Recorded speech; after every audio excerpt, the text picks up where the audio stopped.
Taga-Tesalonika, Kabanata 3.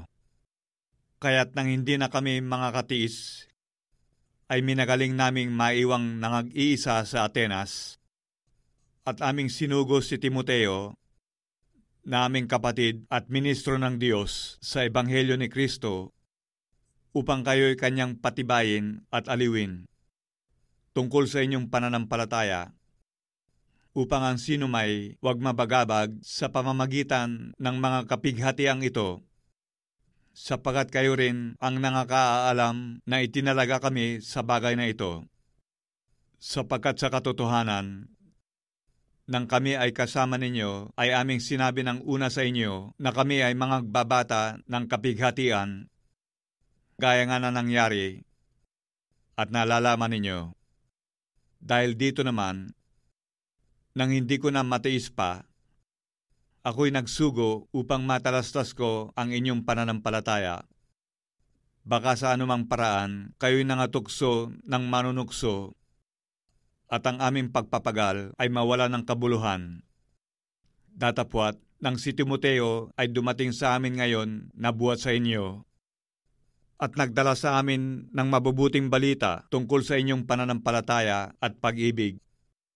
At laging kami inaalaalang mabuti ninyo, na ninanasang makita kami na gaya naman namin sa inyo.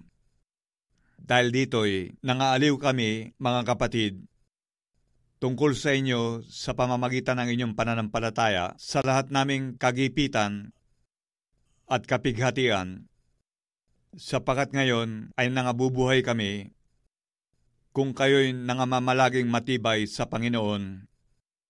Sapagkat anong pagpapasalamat ang aming muling maibibigay sa Diyos dahil sa inyo, dahil sa buong kagalakan na aming ikinagalak dahil sa inyo sa harapan ng aming Diyos.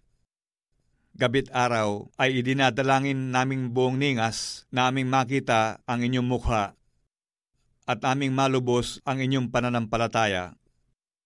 Ngayoy, patnugutan nawa ng ating ding Diyos at Ama at ng ating Panginoong Hesus ang aming paglalakbay sa inyo, at kayo'y palaguin at pasaganain ng Panginoon sa pag-ibig sa isa't isa at sa lahat ng mga tao, na gaya naman ng amin sa inyo, upang patibayin niya ang inyong mga puso na walang maipipintas sa kabanalan sa harapan ng ating Diyos at Ama, sa pagparito ng ating Panginoong Hesus, na kasama ang kanyang lahat na mga banal.